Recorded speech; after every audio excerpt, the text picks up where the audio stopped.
In today's video, we're going to make jalapeno popper dip. Good morning. Today I'm going to share a recipe with you that has become a family favorite. And if you're like me, you really love the taste of jalapeno poppers, but you don't love eating them. Traditionally, jalapeno poppers is when you fill the inside with a cream cheese and cheese mixture, and then you wrap them in bacon and bake them. And although I really love the taste of them, and so does my family, they're just a pain to make, and they're not fun to eat because that hot cream cheese just goes everywhere and the bacon slides off. And they definitely look beautiful when you serve them. But recently, we were at a family gathering, and my son-in-law's grandma had made a jalapeno popper dip. And she had taken all the ingredients of jalapeno poppers, she had chopped it all up and baked it, because she had the same problem I did. She didn't love eating the jalapeno poppers. So after that, I came up with this recipe, and I put it in the crock pot and I serve it as a dip, and it has been a big hit. So we've got our bacon, we've got some fresh jalapenos, and if you have access to red and orange and green jalapenos, that definitely dresses it up a bit, but my grocery store just had green jalapenos. And then we've got some Parmesan cheese, and this is actually Greek yogurt. You can use either Greek yogurt or sour cream. And I've got some butter, and I've got store-bought cream cheese. So when I make it just for my family, I use my homemade cream cheese, but because the homemade cream cheese doesn't have any stabilizers in it, it doesn't melt down quite as smoothly. So when I make it for guests, I usually buy store-bought cream cheese, but when I just make it for the family, I use the homemade cream cheese using our raw cream from our milk cow, because my family understands why it's a little more gritty than normal. But I don't want to explain that to guests, so that's when I use the store-bought cream cheese. And then I've got some Asiago cheese from our cheese cave. You can use any kind of shredded cheese, mozzarella, cheddar, whatever you want. It really doesn't make much difference, so just use your favorite kind of shredded cheese. And then a little bit of mayo. So we're gonna go ahead and get started with our jalapeno popper dip. So the first thing we're going to do is we're gonna take this frozen bacon and we're gonna cut it into bacon bits, because bacon bits is what we want, and I find it much easier to chop up frozen bacon than to chop it up after it's been fried.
So now that I've got the frozen bacon all chopped up as fine as I want, I'm going to put it in the oven in the cast iron.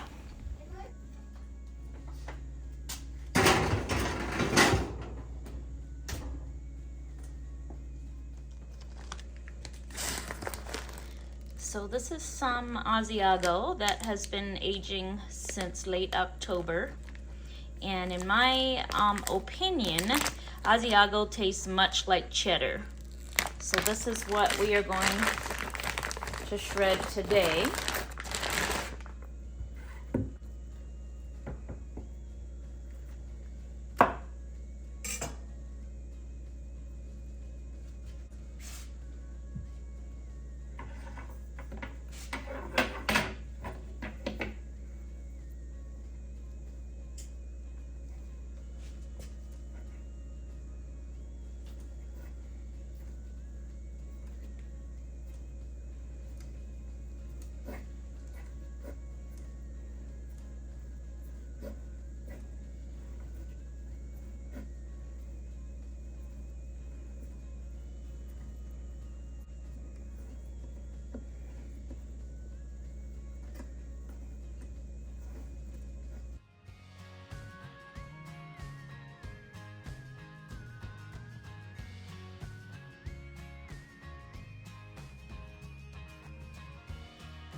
So after about 10 minutes under broil in the cast iron,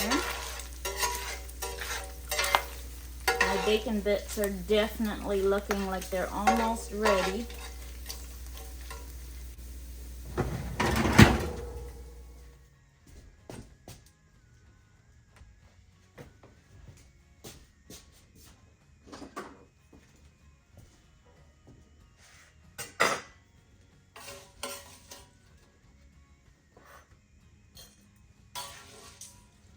So one of the reasons I like to make my bacon in the oven under broil is because it doesn't splatter up my stovetop and it's much faster.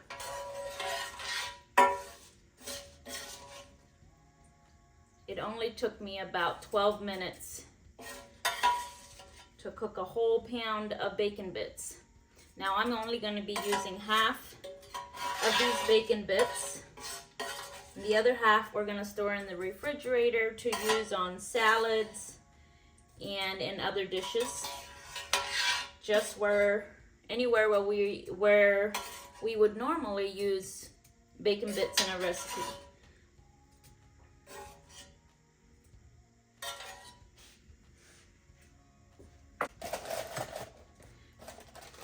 So I have a glass measuring cup and a wire strainer. I'm going to line that with a coffee filter. And I'm going to strain my bacon grease through there. And the trick is to do this while your bacon grease is still really hot. Otherwise, it won't go through the coffee filter for you.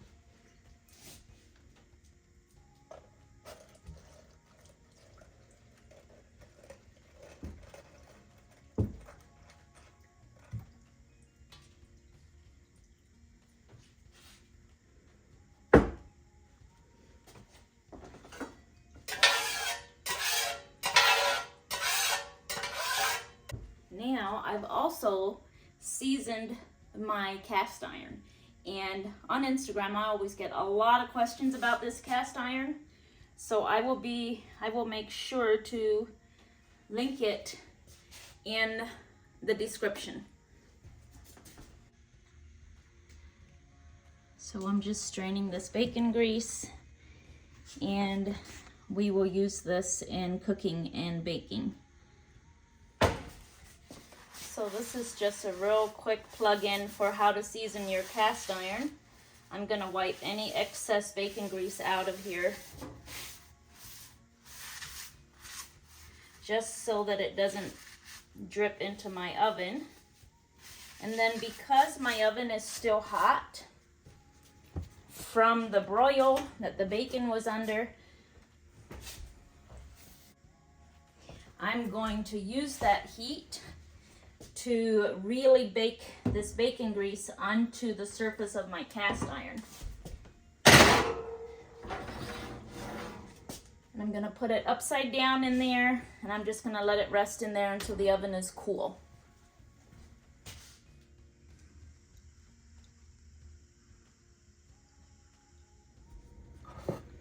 So I've got my crock pot on low, and I've got a little bit of bacon grease in there.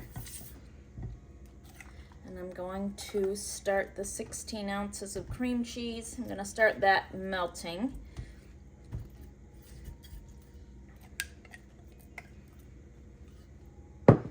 And I'm going to add all my shredded cheese.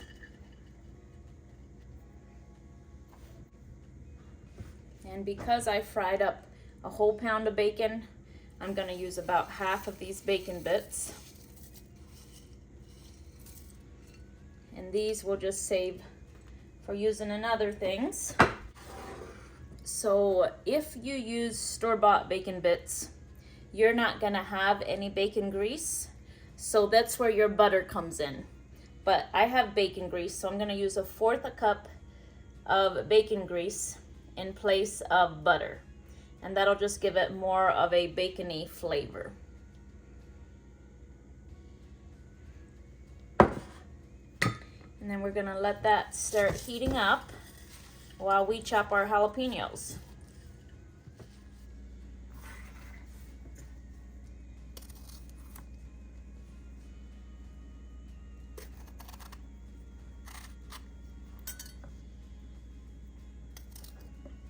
Now, if you want your dip real spicy, you can just use the jalapeno seeds and everything. But since our children are probably going to be eating most of this, I am not going to include the jalapeno seeds.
So if you've been hanging around on my Instagram for a while, you know that one of the things that we do with the jalapenos that come from our garden is we make cowboy candy or candied jalapenos.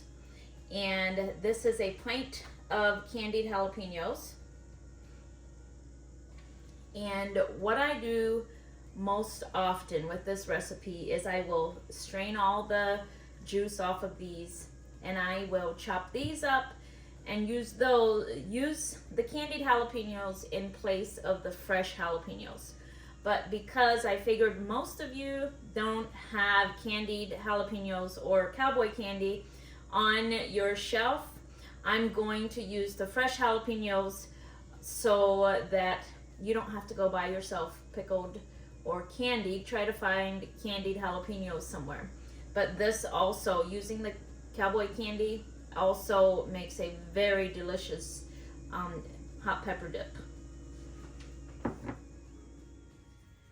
So it's only going to take about an hour on low for your dip to start looking like this.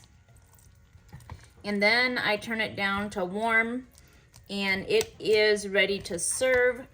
The longer you keep it on warm, the more the flavor of those jalapenos will go throughout the cheese mixture.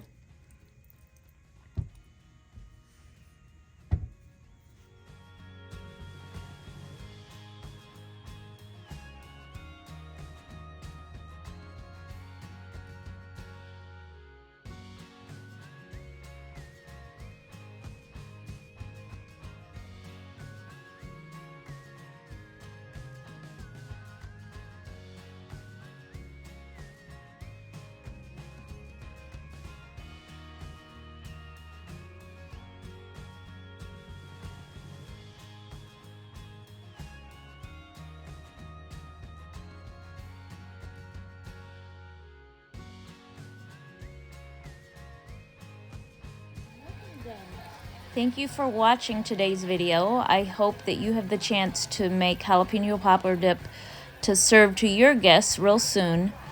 And in the meantime, we sure haven't gotten many videos of our animals because it is bitter cold here in Iowa, and we don't take much time for filming because when we are outside, we are only thinking of taking care of the animals and hurrying back to someplace warm.